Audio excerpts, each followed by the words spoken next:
अस्सलाम वालेकुम। Faisalabad programme news night के साथ मैं हूं आपका मेज़बान मोहम्मद बिलाल डोगर। सस्ती प्रोटीन ब्रायलर का गोश्त महंगा होता चला जा रहा है। क्या है इसकी वजूहात? फार्मर चीख रहे हैं कि उनको कुछ बच नहीं रहा, जबकि उनका इल्ज़ाम है कि फीड महंगी हुई और चूज़ा महंगा हुआ। आखिर क्यों सब कुछ महंगा हो रहा है? 10 साल पहले वाली कीमतें भी वही हैं, आज भी कीमतें वही हैं। कॉस्ट ऑफ डूइंग बढ़ गई, लेकिन आवाम को सस्ता प्रोटीन नहीं मिल सका और फार्मर रो रहे हैं कि वो उजड़ गए हैं, लेकिन उन्हें कुछ नहीं मिलता। आखिरकार एक सेटअप जो मुख्तस जो मुतालबा किया जाता है वो कब मिलेगा, कब बनाया जाएगा, कौन बनाएगा? तब्दीली सरकार भी तब्दीली नहीं ला पा रही तो कौन लाएगा? आज प्रोग्राम में सब कुछ शामिल करते हैं। सस्ती प्रोटीन यानी कि ब्रायलर के गोश्त के अंदर होशरबा इजाफा, आखिरकार इसकी वजूहात क्या हैं?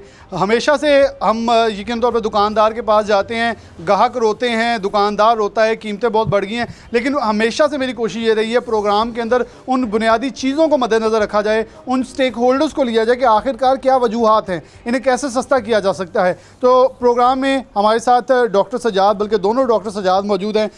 एक डॉक्टर सजाद जो है इनका वेटरनरी हवाले से पंजाब के ये अहदेदार भी हैं वेटरनरी एसोसिएशन के, जबकि दूसरे डॉक्टर सजाद जो हैं उनका ताल्लुक फीड से है। तो पहले डॉक्टर सजाद साहब से बात जो है, राना सजाद साहब, डॉक्टर राना सजाद, उनसे बात का आगाज़ करूँ। डॉक्टर साहब बहुत शुक्रिया टाइम देने के लिए। डॉक्टर साहब ये क्या इस वक्त इशू क्रिएट हुआ है कि एकदम से 70-80 रुपये 120 रुपये था, एकदम 100 रुपये की छलांग लगी है, 210-20 के ऊपर इस वक्त मुर्गी का गोश्त, ब्रायलर का गोश्त जो है अवेलेबल है। आप लोगों की तरफ से शिकायत आई फीड की बड़ी कीमतें बढ़ी हैं, चूज़े की कीमतें बहुत बढ़ी हैं, वजूहात क्या हैं और इस वक्त ग्राउंड रियलिटीज़ क्या हैं?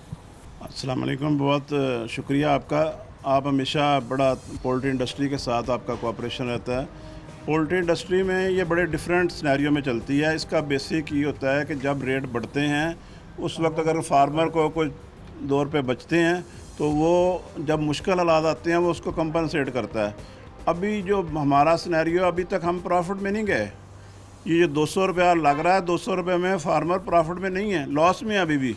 और ये लॉस सिर्फ अभी मुहित सिर्फ 1-2 माह का नहीं है, ये तीसरा साल है कि फार्मर लॉस में है। लोगों की इस वक्त कंपनियां जायदादें लिख रही हैं, जो लोगों ने घर बनाए हुए हैं वो लिख रही हैं। लोग इस वक्त फार्मर अल्टरनेट बिज़नेस तलाश कर रहा है कि हम क्या करें। और वो जो बड़ी कंपनियां हैं वो तो अपना बिज़नेस नेटवर्क बढ़ा रही हैं। ये जा रहा है सिनेरियो के सरमायादाराना सिस्टम में कि सिर्फ चंद लोग काम करें, बाकी लोग इस काम से आउट हो जाएं। लेकिन इसके अफराद क्या पूरे पाकिस्तान का पेट भर रहे हैं? जितनी मुर्गी हमें ज़रूरत है उसकी ज़रूरत पूरी की जा सके? यही सूरत हाल है। इंडिया ने, अब और भी कई मुल्क हैं, उन्होंने बड़ा अच्छा सिस्टम रखा हुआ है। एक्चुअली ये बिज़नेस चलता था दूसरे मुल्कों में कि एक ज़मींदार है, उसके पास 2000 ब्रायलर है, 2 उसके पास भैंस हैं, उसके पास थोड़ा ज़मींदारा है 2-4 एकड़ का, वो मिला के अपना सिस्टम चलाता था। अब सिस्टम ये हमारे मुल्क में ये है कि पहले कंट्रोल शेड बने वो एज ए पूरी इंडस्ट्री। अब कंट्रोल शेड में भी 200-200 शेड हैं एक बंदे के पास, इंडस्ट्री वो चला लेंगे। चलाने को कोई मुश्किल नहीं होता, क्योंकि एम्प्लॉय आपने रखने हैं, अगर सिस्टम डेवलप करना है वो हो जाता है। लेकिन इसमें नुकसान ये हो रहा है कि आपके मुल्क में बेरोज़गार लोगों की तादाद में इजाफा हो रहा है। 1.5 मिलियन पीपल का ये रोज़गार है। अभी इस वक्त 75 फैमिलीज़ का रोज़गार है और 75 लाख लोग इससे मुस्तफ़ीद हो रहे हैं। फिर ये होगा सिर्फ 5000 या 2000 बंदे मुस्तफ़ीद होंगे। इसका नुकसान बहुत ज़्यादा है। सोचना चाहिए हुकूमत वक्त को कि ये लोगों को रोज़गार मिले और लोग अपना बच्चों का पेट पाल सकें। इस वक्त इंडस्ट्री जब रेट बढ़ा था तो मियाँ असलम इकबाल साहब बड़ी हरकत में आ गए थे कि ये जी आप फ़ौरन तो रेट कम करें। उन्होंने इंडस्ट्री की सारी की ऐसी की तैसी फेर दी। नतीजा क्या हुआ? हमने उनको समझाया कि जब ये नुकसान में होती है उस वक्त हमें कौन पैसे देता है? कोई भी नहीं पैसे देता।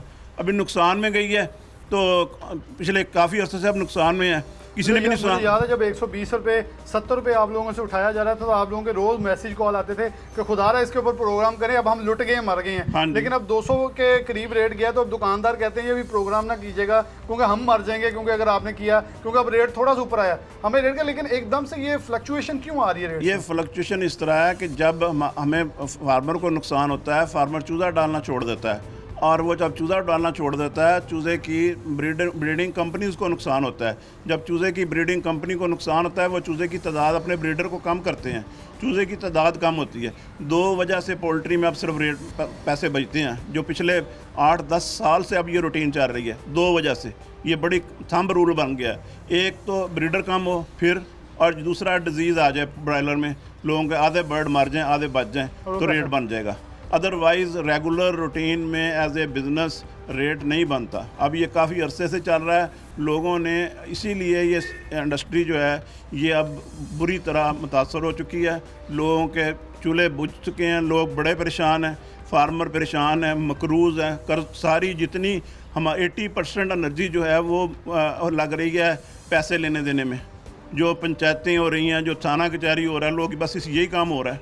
कंपनियां भी यही काम कर रही हैं और लोग भी, फार्मर भी ये कर रहे हैं और डिस्ट्रीब्यूटर भी यही कर रहे हैं। सारा काम यही हो रहा है। अच्छा डॉक्टर साहब, अगर फॉर एग्जांपल अभी जो चूज़े की रेट में इजाफा हुआ है और फीड में इजाफा देखने में आया है, अगर अभी जो चूज़ा लेकर डालेंगे और जो फीड डलेगी तो डेफिनेटली अब आने वाले 40 दिन के बाद जो खेप निकलेगी तो उसकी कीमतें कहाँ तक नज़र आ रही हैं? अभी हमारे पास थी तकरीबन 1400 मशीन, जो उसका माल वज़नी कर रहे थे, फार्मर को पैसे नहीं बच रहे थे, तो इट मीन्स ये तकरीबन चला गया था 1600-1700 मशीन का माल तैयार मिल रहा था मार्केट में, जो कि हमारी रिक्वायरमेंट से ज़्यादा था। अभी ये 1200 पे आया, 1250-1300 पे है, लेकिन ये अभी और कम होगा क्योंकि नुकसान कोई भी बर्दाश्त नहीं कर सकता। चूज़े की भी एवरेज जो है वो 25 से 30 रुपये एवरेज में सेल हुआ है। चूज़े की कीमत जो है वो उनको कास्ट कर रही है 35 से 38 रुपये, जब वो भी लॉस में है। वो छोटी कंपनियां, ये अब हो क्या रहा है, सर्वाइवल ऑफ द फिटेस्ट। जंगल का कानून है, जो तगड़ा होगा वो बच जाएगा, जो माड़ा होगा वो मर जाएगा।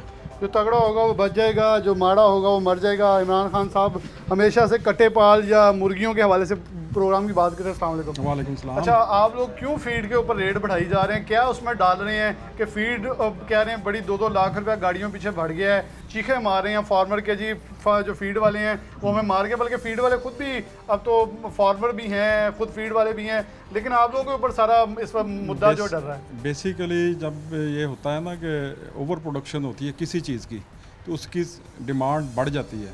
डिमांड जब बढ़ती है तो फीड के जो मटेरियल यूज़ होते हैं उनके रेट भी बढ़ जाते हैं। ये सारा फीड डिमांड एंड सप्लाई का ही काम है। तो इस वजह से इसके रेट बढ़ाने नागज़ेर थे तो उन्होंने बढ़ा दिए। ऊपर से डॉलर का रेट बढ़ रहा है, बाहर से जो चीज़ें इंपोर्ट हो रही हैं वो भी कॉस्टली होती जा रही हैं। इसमें सोयाबीन आ रही है, सोयाबीन का तो रेट ज़्यादा नहीं है।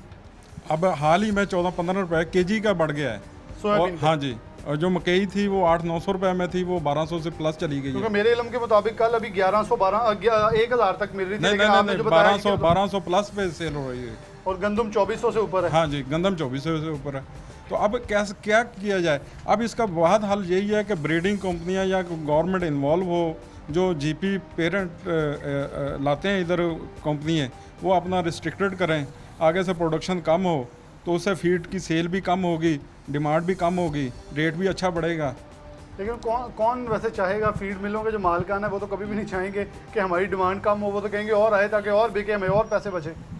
वो फिर प्रोडक्शन फिर ऐसे ही है, फिर फार्मर्स, हाँ, फार्मर जिस तरह मर्जी करता रहे, और रेट जो बढ़ने हैं वो तो इसको भरने पड़ने हैं। आगे इसको रेट जो मिले या ना मिले, क्योंकि मार्केट में वो रेट नहीं मिल रहा है इस वक्त। बिल्कुल, हाँ जी, क्योंकि फार्मर को वही देना पड़ेगा जो मार्केट में लोग मांगेंगे। हाँ जी, उसे फीड के हिसाब से उसे फीड हिसाब से नहीं। इसको नहीं पता फार्मर को कि क्या कितने में मुर्गी तैयार हो रही है और बिकेगी कितने में, लेकिन फीड मिल को पता है कि मेरी 1000 रुपये में बैग तैयार हो रहा है, मैंने 1200 का बेचना है, और वो बेच रहा है। लेकिन इस वक्त हमारे फैसलाबाद समेत बहुत सारे पाकिस्तान के मिनिस्टर्स भी इसके अंदर इन्वॉल्व हैं। सूबाई वज़ीर फैसलाबाद के, वो भी चलें थोड़ा हो बहुत हो जितना भी फीड के अंदर इन्वॉल्व हैं। तो इस वक्त तो बड़े बड़े लोग नाम इस वक्त फीड के अंदर हैं, फिर भी गवर्नमेंट को मना नहीं पा रहे या समझा नहीं पा रहे, या खुद खामोश तमाशा ही बनने बैठे हैं। देखें, इस पे आप ये लगा लें कि ना चीनी कंट्रोल हुई है, ना गंदम कंट्रोल हुई है, ना ये सारा स्टॉकिस्ट का कमाल है। खान साहब को जो माफिया नजर आता है, हाँ जी, वो माफिया वो पकड़ा नहीं जाता। तब तक ये सूरत हाल ऐसी की ऐसी रहेगी। कोई चीज़ शार्ट तो नहीं हो गई? 800 रुपये में जो चीज़ एक माह पहले मिल रही थी वो कहाँ चली गई? बिल्कुल, वो लोगों के गोदामों में है, वो अब आस्ता आस्ता सेल कर रहे हैं। अच्छा, उन्हें पता चला जैसे कि इसकी डिमांड बढ़ी, उन्होंने स्टॉक कर ली। हाँ जी, तो ये कैसे इसे मतलब ऐसे किया, इसे पकड़ में लाया जा सकता है स्टॉकिंग को, और कैसे फीड सस्ती हो सकती है कि लोगों को, खास तौर पे प्रोटीन, क्योंकि लोगों को मैंने प्रोग्राम किया थोड़ा हटके इसलिए को डॉक्टर साहब इससे एग्री करेंगे, हम डॉक्टर साहब के साथ मशावरत में, क्योंकि लेकिन लोग चाहते हैं हमें वो बताएं, हमें सस्ती चीज़ मिले। फिर बात वही आ जाती है, अगर पीछे से जीपी ब्रीडिंग लाइन प्रोडक्शन कम हो जाए, डिमांड कम हो जाए, तो फिर इनको रेट भी डिक्रीज़ करने पड़ेंगे और फार्मर भी खुशहाल हो जाएगा जब इसकी मुर्गी 250 में तैयार होगी और 300 रुपये की बिकेगी। 300 रुपये की बिकेगी, 250 की तैयार होगी। डॉक्टर साहब आप कैसे देखते हैं वाइंड अप करते हुए इसे, क्योंकि हम अगर देखा जाए आवाम जो है वो हमसे चाहती है कि ऐसा प्रोग्राम करेंगे, पब्लिक से जाकर पूछें, लेकिन पब्लिक करेगी हाय हाय मार गए, लुटे गए, मुर्गी बहुत महंगी हो गई है। लेकिन जब आप लोगों से पूछते हैं हम ताकि उन्हें असल महरक़ात बताए जाएँ कि महंगी क्यों हो रही है। 12 साल पुराना इसी रेट पे मुर्गी सेल हो रही थी जो फिनिश प्रोडक्ट है, और वो तब फीड के रेट 1000 रुपया था, अब फीड का रेट हो गया 3200 रुपया। तो आप यही अंदाज़ा लगा लें कि कहाँ पे चला गया काम। फार्मर नुकसान में। असल में इसमें जो आपने बात की है, इसमें असल जो सिनेरियो है, जो फीड की कॉस्ट है वो इतनी ज़्यादा है। वो अभी डॉक्टर साहब ने भी बताया कि 1000 रुपये का बैग था, उस वक्त भी ब्रायलर का रेट सेल यही था, अब 3200 रुपये रेट है, अब भी वही रेट है। एक्चुअली हमारी जो पाकिस्तान में इन्हें पूरा इंफ्रास्ट्रक्चर डेवलप करना चाहिए। जो सोयाबीन इंडिया प्रोड्यूस कर सकता है वो पाकिस्तान में प्रोडक्शन होनी चाहिए। हम अमेरिका से मंगवाते हैं, हम उसकी बजाय पाकिस्तान के एनवायरनमेंट में इसकी ग्रोथ हो सकती है। मैं माफ़ी चाहता हूँ कथा कलामी की, लेकिन मुझे एक चीज़ बता दें, हमारे पास मकई है, उसकी हमने ग्रोथ कर ली, हमारे पास गंदम की ग्रोथ होगी, वो उससे ज़्यादा महंगी होगी। नहीं, वो गंदम जो है ना वो तो पोल्ट्री में बैन है, गंदम तो इस्तेमाल ही नहीं पोल्ट्री करते। मैं कह रहा हूँ जैसी चीज़ चीनी हम प्रोडक्ट जो हम प्रोडक्ट कर रहे हैं वो भी बहुत महंगी है। मकई जो है ना, पिछले देखिए मकई पे हमारा जो फीड मिल वाला है वो पिछले बड़े साल से बार बार मुनाफा ले रहा है। क्यों? मकई 600 रुपया थी, जब 1000 रुपये हुई इन्होंने रेट बढ़ा लिया, फिर जब 600 हुई कम नहीं किया, फिर जब 1000 हुई फिर बढ़ा लिया, फिर 600 हुई फिर कम नहीं किया। मतलब एक ही चीज़ पे हर साल बार बार हाँ जी, लेकिन मकई का रेट वहीं पे है 1000 प्लस माइनस। लेकिन जब वो 800 रुपये होती है उस वक्त फीड के उतने रेट कम नहीं होते हैं जितने होने चाहिए, और जब ये 600 रुपये होती है जो कम होने चाहिए वो नहीं होते हैं। जब रेट बढ़ते हैं वो पूरे रेट बढ़ाते हैं, मुनाफा जो है वो पाइल अप होता जा रहा है इसमें। हालांकि पिछले 3 साल से फार्मर को फीड अब वो नहीं उस तरह मिलती जिस तरह पहले क्रेडिट पे मिल जाती थी। अब तो जो पुराने को सेटअप किसी के चल रहा है, अदरवाइज़ अब कैश पे फीड मिलती है, फीड नहीं मिल रही। चूज़े वाला भी नुकसान में है, हम ये नहीं कह रहे, लेकिन इसमें तरीक़ाकार यही बेहतर है कि हम लोकल पाकिस्तान में जिस तरह अमेरिका में है सोयाबीन भी पैदा हो रही है, मकई भी पैदा हो रही है। वो अभी ब्राज़ील जो है वो 29% सऊदीया की रिक्वायरमेंट पूरी कर रहा है, पूरी दुनिया में चिकन भेज रहा है, क्योंकि उनका कास्ट आ रही है कम, 80-90 रुपीज़ के दरमियान आ रही है। हम अपनी कास्ट ऑफ प्रोडक्शन कम करनी चाहिए। इसमें हमारा गवर्नमेंट का एग्रीकल्चर सेक्टर बैठने को तैयार नहीं है, पोल्ट्री सेक्टर के साथ बैठे। पोल्ट्री सेक्टर सारा सेल्फ रिलायंस पे चल रहा है, कोई मर जाता है कोई बच जाता है, ये तरीक़ाकार नहीं ठीक। एज ए बिज़नेस इंडस्ट्री जो डेवलपमेंट बहुत बड़ा कैनवस डेवलप हो चुका है, लेकिन अब उसको मैनेज नहीं किया जा रहा। अब उसको मैनेज करना बहुत ज़रूरी है ताकि एक जगह पे ये पूरे एज ए बिज़नेस लोग अगर काम कर रहे हैं। एक बंदा है, आप बताएं, एक बंदा है वो साल ज़मीन फार्मर है, उसके बाद 4 शेड हैं, अगर उस बंदे को पैसे नहीं बचे पूरे 2 साल, वो हाउ ही कैन सर्वाइव, वो कैसे बच सकता है? वो अपने बच्चों को कहाँ से खर्चा देगा? वो कर्ज़ा ही होगा ना। एक कर्ज़ा फार्मिंग का चढ़ गया, एक घर के खर्चे का चढ़ गया, ये वो बिल आखिर इस काम को छोड़ रहा है। अभी गवर्नमेंट को चाहिए कि इसके एग्रीकल्चर सेक्टर को, पोल्ट्री सेक्टर को, गवर्नमेंट के सेक्टर को प्लस प्राइवेट सेक्टर को मिलके इसका एक सेटअप डेवलप करें कि हमने इसकी कास्ट ऑफ प्रोडक्शन किस तरह कम करनी है। कास्ट ऑफ प्रोडक्शन कम हो, हमारी फीड की कम हो। चूज़ा तो पहले नुकसान में है और फार्मर जो है वो भी नुकसान में है। ये सेक्टर भी खुशहाल हो जाएंगे अगर हमने इसको पूरा चीज़ों को, अदारों को बैठ के पूरा मैनेज कर लिया। मैं तो बड़ी देर से पीट रहा हूँ, चैम्बर में भी मैं ये बात करता हूँ, जितने भी लोग आते हैं चैम्बर में वहाँ पे भी ये बात करता हूँ कि यार आप लोग खुदारा ये कुछ सिस्टम बनाएं कि हमारी कास्ट ऑफ प्रोडक्शन जो है, क्योंकि ये अदारों के हेड्स ने बैठ के पॉलिसीज़ बनानी है, पॉलिसी मेकिंग अदारे लोग नहीं काम कर रहे। हम क्या करेंगे? फार्मर तो ये कर सकते ना, चूज़ा डाल लिया, नुकसान हो गया, वो नुकसान हो गया, अब वो अपने बच्चों का पेट कहाँ से भरेगा? वो फिर कर्जा चढ़ेगा उसके ऊपर। अब फीड मिल रहा है वो भी वो सरे 10 मुनाफे में है। अभी उन्होंने रेट बढ़ा दिए 100 रुपया। अभी लाहौर में भी मुजाहरा हुआ है, अभी फैसलाबाद में भी होगा मुजाहरा, क्योंकि ये क्या करें फार्मर, यही मुजाहरा ही कर सकते हैं ना, एहतजाज ही कर सकते हैं। अभी 100 रुपये बढ़ा, अभी 200 और बढ़ाने को फिर रहे हैं। अभी शुनीद आई है कि 200 और बढ़ाने हैं, लेकिन वो फार्मर की सर्वाइवल नहीं है।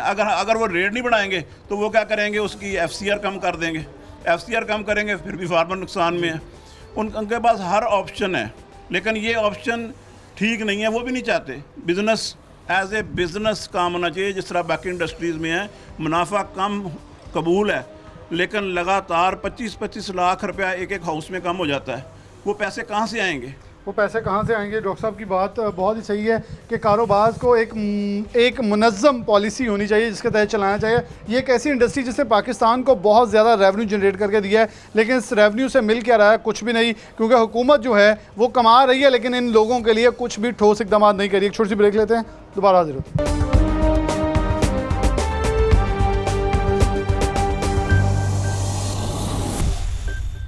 वेलकम बैक नाज़रीन, दोबारा से प्रोग्राम के अंदर आपको खुशामदीद कहते हैं। मुर्गी पाल हजरात, ख़ासतौर पर फार्मर जो ब्रायलर पालते हैं, उनकी मुश्किलात क्या हैं इस वक्त, किन मराहल से वो गुजरे? क्योंकि पहले भी मैं 2-3 बार ऐसे प्रोग्राम कर चुका हूँ, लेकिन हमने ऐसे भी कुछ फार्मर्स दिखाए जो अपने फार्म्स बंद कर चुके हैं मौशी बदहाली की वजह से। मौशी बदहाली बढ़ रही है, लेकिन ख़ास तौर पर इन लोगों की तरफ तवज्जो नहीं दी जा रही। अब फिर से गवर्नमेंट की तरफ से इनके ऊपर सख्ती की गई जब रेट बढ़ा, लेकिन रेट नीचे आया, कोई इनकी दादरसी करने वाला नहीं था। तो चलिए अरशद साहब और संधू साहब हमारे साथ मौजूद हैं, इनसे बात का आगाज़ करते हैं। अस्सलाम वालेकुम चौधरी साहब। बस समझी। चौधरी साहब, कितने फार्म्स हैं और क्या हालात वाक़ियात आज का चल रहे हैं? तकरीबन हालात बहुत ज़्यादा ख़राब हो चुके हैं फार्मर के। 3 साल से बहुत ज़्यादा नुकसान हो रहा है। फीड बहुत महंगी हो गई है, चूज़ा बहुत नुकसान कर रहा है, हर चीज़ में बहुत नुकसान हो रहा है। जोसेफ, कैसे मतलब आपके अगर for example demand and supply देखें तो कितनी मतलब कॉस्ट आ रही है आपकी एक चूज़े एक मुर्गी बनाने, एक ब्रायलर के ऊपर, और कितना बच रहा है अंदर से? इस वक्त जो हमें कास्ट पड़ रही है वो 150 से 145 रुपये के नज़दीक पड़ रही है। जो हमारा माल फ़रोख्त हो रहा है 120-25 में जा रहा है। यानी कि आप लॉस में हैं? हाँ, मतलब कि एक शहर में कम से कम 15 लाख 20 लाख रुपये नुकसान करें। तो फिर भी मतलब लेकिन इस कारोबार से मुंसलिक हैं, क्या गवर्नमेंट को कहेंगे कि कैसे चलाया जा सकता है? नहीं, हमारे ऊपर जो टैक्स वगैरह कम किया जाए, फीड का रेट कम किया जाए, चूज़े का रेट कम किया जाए, और जो अपना टैक्स वगैरह कम किए जाएँ। टैक्स तो फील्ड वाले कह रहे हैं जी हमारा तो गुनाह कोई नहीं है, वो पीछे से जो हमारे पास जो प्रोडक्ट्स डलती हैं वो महंगी हो गई हैं, जिसकी वजह से सोयाबीन महंगी है। वो कह रहे हैं इसके अंदर जो मकई डल रही है वो महंगी होगी, 1300 रुपये की होगी है। आप इस पर क्या कहेंगे फिर? नहीं, फील्ड मेरे वाले तो बड़े पैसे कमा रहे हैं ना, हमें तो नुकसान है, वो तो पैसे कमा रहे हैं। चूज़ा उनका बिक रहा है, महंगी मेडिसिन बिक रही है ना, नुकसान तो हमारा हो रहा है ना। कितने फार्मर आपके ख्याल में, आपको याद होगा क्योंकि आप एक बड़े फार्मर हैं, आपको ये पता होगा, कितने फार्मर इस कारोबार को बंद कर चुके हैं और अपना कारोबार जो इन्वेस्टमेंट है वो चेंज कर चुके हैं? मेरे ख्याल में तकरीबन 25-30% जो है ना फार्मर, वो फार्म बंद करके जा चुके हैं। करोड़ों के हिसाब से नुकसान हो चुका है, लेकिन वो बर्दाश्त नहीं अब बर्दाश्त नहीं हो रहा। बैंकों को पैसे देने हैं, लोगों को पैसे देने हैं, फीड मिलों को पैसे देने हैं, वो लोगों को पकड़ रहे हैं, ख़राब करें, परेशान करें। संधू साहब, क्या हाल है? आप ठीक ठाक हैं? जी बिल्कुल ठीक। फार्मर्स का क्या हाल है? कुछ बेहतर है सूरत हाल? क्योंकि इस वक्त हमें बड़ी चीखों पुकार नज़र आ रही है फार्मर्स की तरफ से कि कोई पूछने वाला नहीं है, कोई सुनवाई नहीं हो रही। गवर्नमेंट था, क्योंकि मुझे पता है एक प्रोग्राम आपके साथ किया था, आपने तब भी ये कहा था कि हुकूमत को सरपरस्ती करनी पड़ेगी, नहीं तो हालात ख़राब हो जाएंगे। आज तकरीबन 1 साल बाद दोबारा आपके पास आए हैं, तो हालात मज़ीद ख़राब हो रहे हैं या कुछ बेहतरी की तरफ गए हैं? बिस्मिल्लाहिर्रहमानिर्रहीम। इस तरह है कि हालात जो है ना तकरीबन 3 साल से फार्मर के लिए बहुत परेशान कुन है।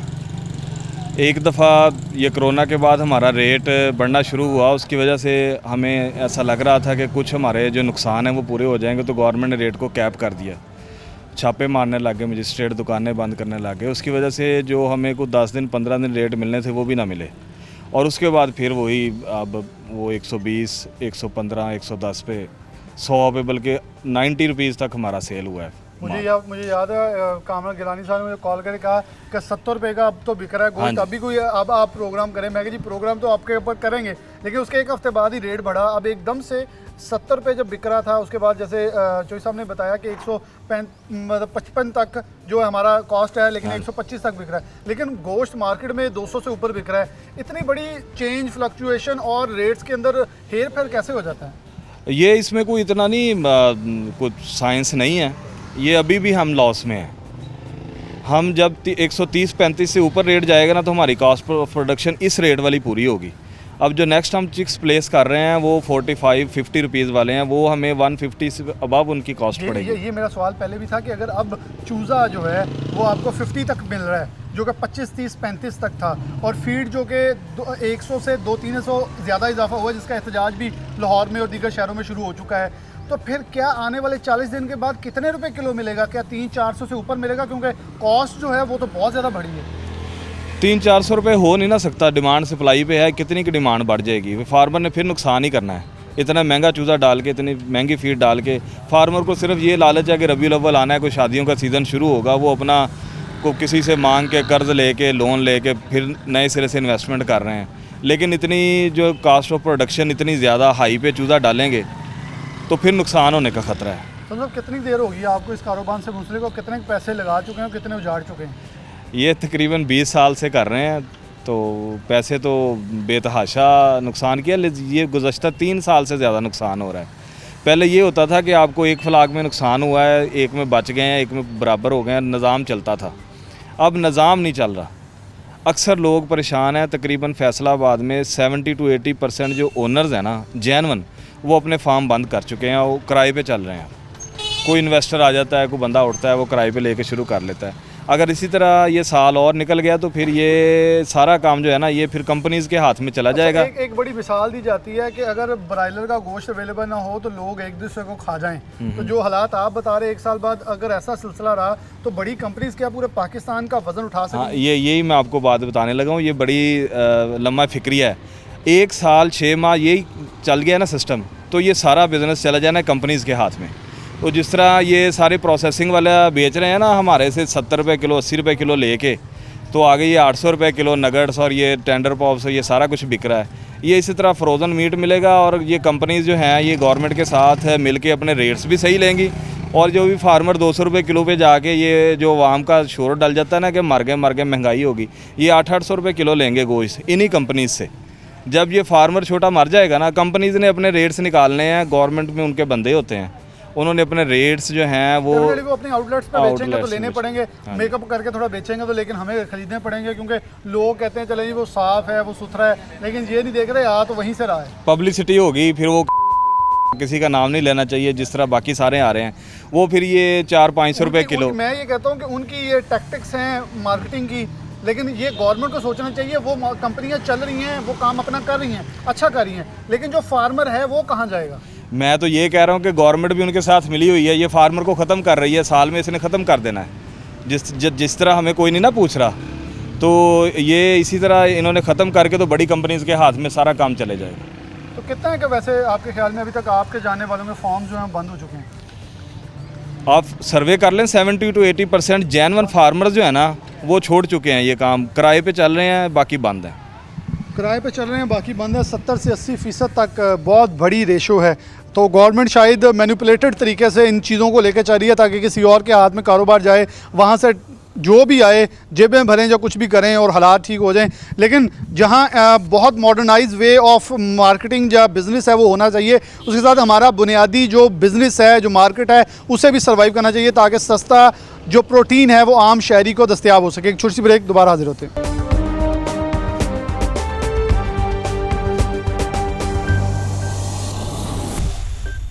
वेलकम बैक नाज़रीन, दोबारा से प्रोग्राम के अंदर आपको खुशामदीद कहते हैं।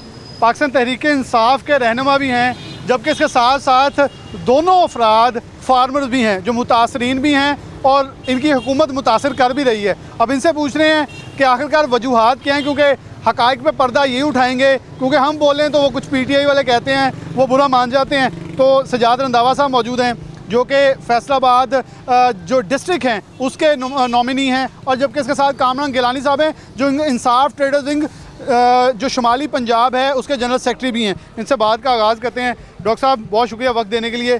क्या हालात वाक़यात हैं इस वक्त? आप पाकिस्तान तहरीक-ए-इंसाफ को इक़्तिदार के अंदर लाने के अंदर बड़ा किरदार अदा किया, आप खुद टिकट होल्डर हैं, आपके साथ बहुत सारे लोग हैं, आप पाकिस्तान तहरीक-ए-इंसाफ के सरकर्दा रहनुमा हैं।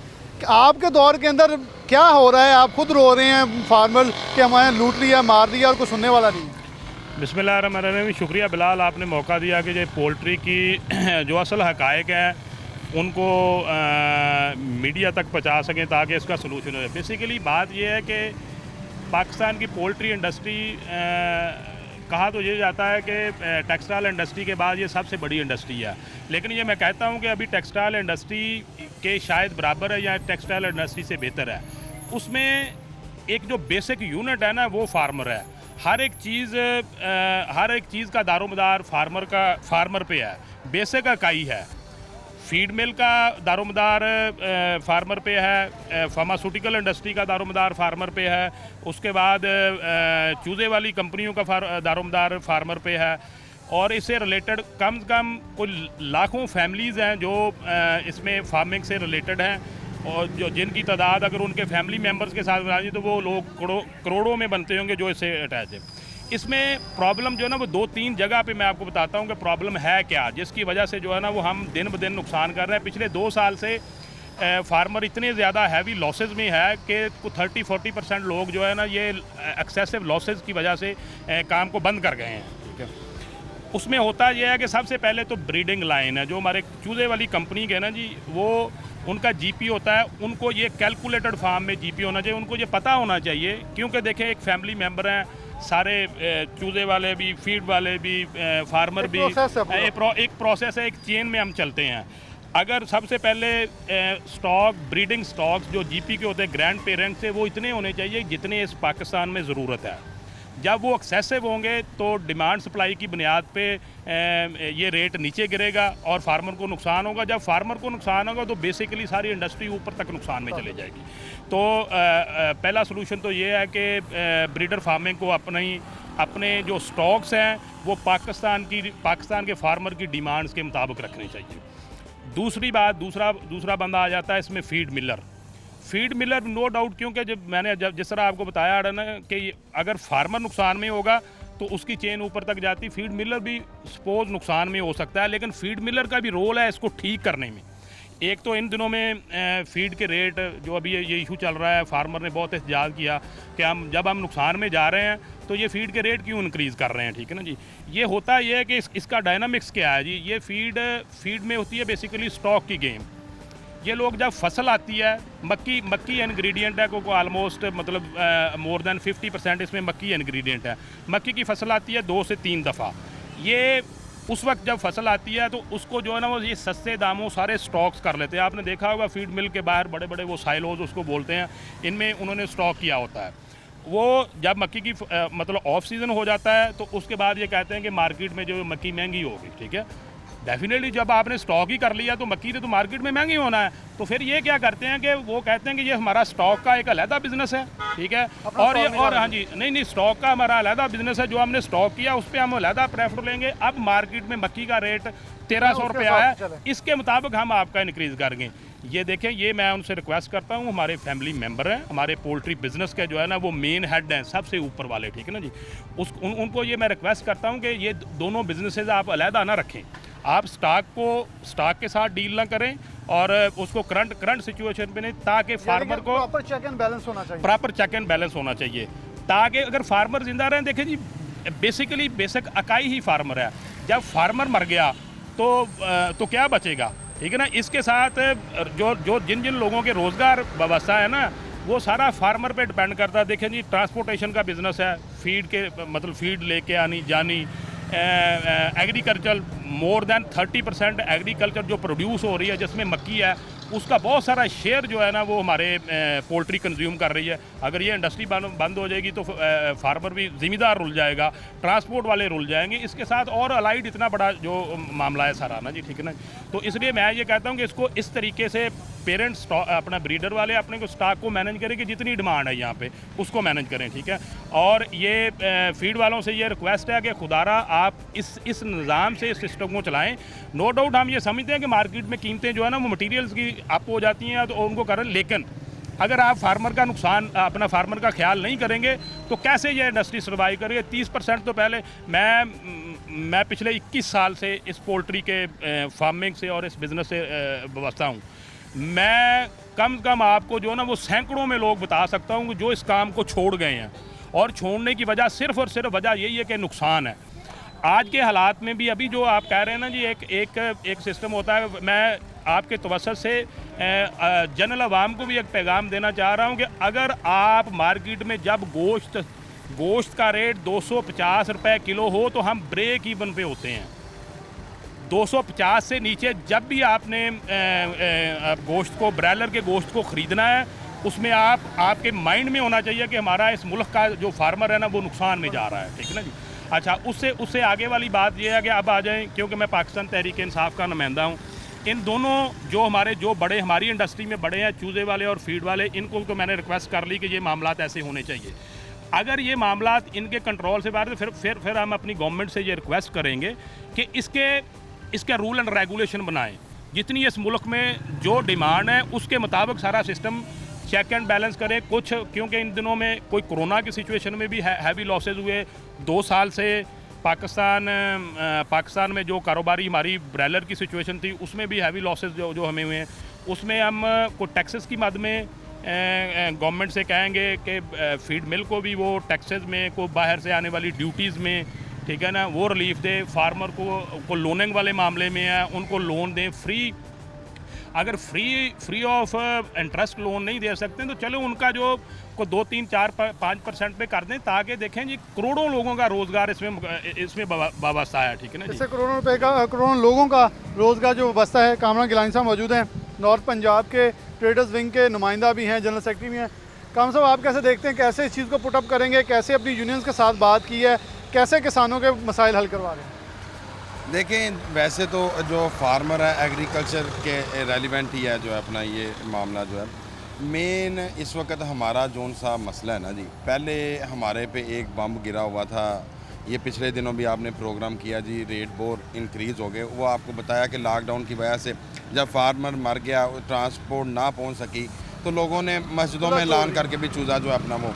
अच्छा, अब इस तरह के अब जो है अपने ये 5 दिन से फीड वालों ने रेट बढ़ा दिए। अब मुझे इस चीज़ की समझ नहीं आती कि ये मिल वाले जब 4 बंदे बैठ के चाय पी लेते हैं, ये फीड के रेट बढ़ा देते हैं। 100 रुपया रेट बढ़ाया फ़ी फार्मर जो है अपना, अगर उसे आप कैलकुलेट करें तो 2 लाख प्लस बनता है जो अपना नदी, जो इस पे बर्डन आ गया। आज 45 रुपये चूज़े का रेट है। आज के हिसाब से ही अगर आप जो है फीड और चूज़ा क्या खाता है जो पहले दिन ही 45 रुपये का हो जाता है? देखें, ये चीज़ तो जो है अपना आपको चाहिए थे वो ये चूज़े वालों को, वो हमने लाइनअप किया था। हाँ, वो आप नहीं आएंगे, कभी भी नहीं आएंगे। ये इसका एक ही हल है जी, जो खान ने हमें सिखाया भी है कि अपने हक के लिए डर जाओ। अब हमने लास्ट जो हल है वो फीड मिल मालकान का जो है बाइकाट करना है, इनके बाहर और जो है अपना जाके बाकायदा जो है अपना रोड ब्लॉक करके हम इंशाल्लाह ताला इनका रास्ता भी रोकेंगे। ये जो चाय पी के लोगों का बेसिकली जो फार्मर का ये खून पीते हैं, ये वो चाय नहीं पीते, वो फार्मर का खून ये पी रहे होते हैं। आपके पीटीआई के कुछ नुमाइंदे और कुछ वज़रा भी शामिल है इसके अंदर। देखें, ये पहले जब नून लीग था तब कहते थे जी ये हमजा शहबाज शामिल है, तो अब जो है अपना हम तो ऑलरेडी इसमें जो है अपना वो कर रहे हैं, सर्वाइव कर रहे हैं, तो हम शामिल नहीं हैं। मिलें तो उन्हीं की हैं। फीड मिल कश्मीर जो सी मिल है, अल मदीना मिल है, ये कोसर दूसरी तीसरी जो ये मिलें उन्हीं की हैं मेन। उन पे आप आज चेक इन बैलेंस कर लें तो मामला ठीक हो जाए। और ये जो मकई का ड्रामा करते हैं कि जनाब 1200 रुपये की किलो हो गई है, मुझे ये बताएं कि स्टॉक तो इन्होंने पूरे साल का किया हुआ है 700 रुपये में लेके, तो वो 1200 रुपये कहाँ से हो गई? 1200 तो इन्होंने मार्केट से ख़रीद के किया कि जी अब हमारे गोदामों में लगी, अब ये 1200 हो गई। बेसिक तो इन्होंने 700 रुपये में खरीदी हुई है, लेकिन with the time passage of the time चल रहे हैं साथ-साथ। हाँ, with the passage of the time चल रहे हैं, उसे रेट को इंक्रीज़ कर रहे हैं, मसनूई किल्लत पैदा करके जो अपना, ऐसी कोई भी बात नहीं है। तो इनके ये माफिया क्यों नहीं आपके हाथ में आता है? ये खान साहब को भी नज़र आता है, आप लोगों को भी नज़र आता है, पॉइंट आउट भी करते हैं, लेकिन कौन सी ऐसी ताकत है जो इन माफिया को बचाती है आप लोगों से? देखें, ये इनके पंजे ना बड़े ज़बरदस्त किस्म के जो अपना इन्होंने ग्राउंड किए हुए हैं। नवाज़ साहब सही कहते हैं कि इमरान खान के साथ जंग नहीं है, सिस्टम के साथ जंग है, सिस्टम के साथ जंग लड़ना होगी। नहीं, हम इसके उल्ट कहेंगे कि हमारी सिस्टम के साथ जंग है जो नवाज शरीफ ने पैदा की है। सिस्टम जो नवाज शरीफ पैदा करके गया 35, अब 2 साल में तो बच्चा जवान नहीं ना हो जाता। अब ये 35 साल इन्होंने हुकूमत की है। आप भी उसी सिस्टम के नहीं, हम ये सिस्टम का फ़र्क है, जो सिस्टम उसने बनाया हम उसके खिलाफ लड़ रहे हैं, और वो उस सिस्टम के खिलाफ लड़ा है जो उसे ठीक करने में है। देखो, दोनों में फ़र्क है ना। अब वो 35 साल के बच्चे को हम 2 साल में ठीक कैसे कर लें जी? ये दरख्त है, ये जब 35 साल का हो जाना है तो ये तो नहीं ठीक होना, ये तो शुरू में इसे जहाँ डोरी डालेंगे तो वहाँ सीधा होगा जो अपना। इसलिए ये मकसद चले हम सियासत से हट के, मैं क्योंकि एक रिप्रेजेंट कर रहा हूँ नॉर्थ रीजन को भी, तो ये हमारा माशी कत्ल हो रहा है फार्मर का। अब बिजली की कास्ट बढ़ गई, चूज़े की कास्ट बढ़ गई, फीड की कास्ट बढ़ गई, तो रेट वही है 210 220। जब आप, मेरा ख्याल है कि आप जो है अपना, जब आज से 20 साल पहले मैं भी जो है अपना, तब भी यही मुर्गी का रेट था 110, 120, 130, आज भी सब वही भी रेट बहुत है। ऊपर आ गया। और आप फीड वाले वो उन्हें पूछें, वो कहते हैं जी इंग्रेडिएंट्स महंगे हो अब गए। आपकी गवर्नमेंट अब कोई सोल्यूशन, कोई इसका मैकेनिज्म बनाएंगे या आप भी वो नारे मारेंगे? देखें, कि मैं तो बड़ा क्लियर इस चीज़ में खान साहब को पहले भी जो है अपना 1-2 दफ़ा मैसेज दे चुका हूँ, और अब भी कि और कुछ ना करें, कम से कम फीड मिल मालकान को कहें कि इनकी बोरी पे इंग्रेडिएंट्स ही लिख दें। एक 5 रुपए की टॉफ़ी लें, उस पर इंग्रेडिएंट्स लिखे होते हैं, ये तो वो भी नहीं लिखते। ये सिर्फ आपको मैं बताऊं, अभी आप सिर्फ ये दुकानदार खुडों तक हैं, अभी आपका भी विजन वहाँ तक नहीं पहुँचा। ये फीड मिल मालकान पे हिम्मत करें, आप चलें ज़रा मेरे साथ, मैं जसा जाता हूँ आप कि इनके आपको पता प्रोग्राम भाग जाते करें। हैं, मैं तो आपके साथ आज भी गाने को तैयार था, भाग जाते हैं अंदर से। हाँ, भाग जाते हैं। क्यों भागते हैं? भागता बंदा वही है जो झूठा होता है। आपने चूजे वालों को कॉल की, उन्होंने टाइम दे के नहीं आए, वजह वो हम ऐसे फेस कर ही नहीं सकते। एक दिन का चूज़ा जब 5 रुपये में बेचते हैं और वही चूज़ा 80 में बेचते हैं, वो उसमें कौन सा ऐसा जो रेड बुल पिला देते हैं कि जनाब वो उस पर कास ऊपर आ जाती है। चूज़ा तो वही होता है ना, 2-4 जो है अपना घंटे का। इसलिए ये कोई भी चीज़ की फ्लक्चुएशन है ना, कम ज़्यादा वो नहीं होनी चाहिए, बिजनेस डिस्टर्ब हो जाता है उससे। बिजनेस डिस्टर्ब हो जाता है जी, फ्लक्चुएशन नहीं होनी चाहिए। गवर्नमेंट को चेक एंड बैलेंस करना चाहिए। बहुत तल्ख हक़ाइक़ खुद भी अपनी गवर्नमेंट के खिलाफ माने, उनका हम मानते हैं गलतियाँ हैं, लेकिन एक सिस्टम होना चाहिए। इस सिस्टम के लिए हम भी लड़े हैं और इस सिस्टम को ठीक करने के लिए हम कोशिश भी अपनी पार्टी के अंदर लोगों को कह रहे हैं कि हम नुमाइंदे हैं पाकिस्तान तहरीक-ए-इंसाफ की तरफ से अवाम के, और हम इन चीज़ों को एम्फसाइज़ करवाना चाहते हैं कि इसको प्रॉपर एक चेक एंड बैलेंस हो, ताकि मामला सही डरक पे चल सकें और मामला ठीक हों और पाकिस्तानियों को सस्ते दामों, सस्ते प्रोटीन की फराहमी मुमकिन हो सके। प्रोग्राम न्यूज़ नाइट से इजाज़त दीजिए। अल्लाह हाफ़िज़।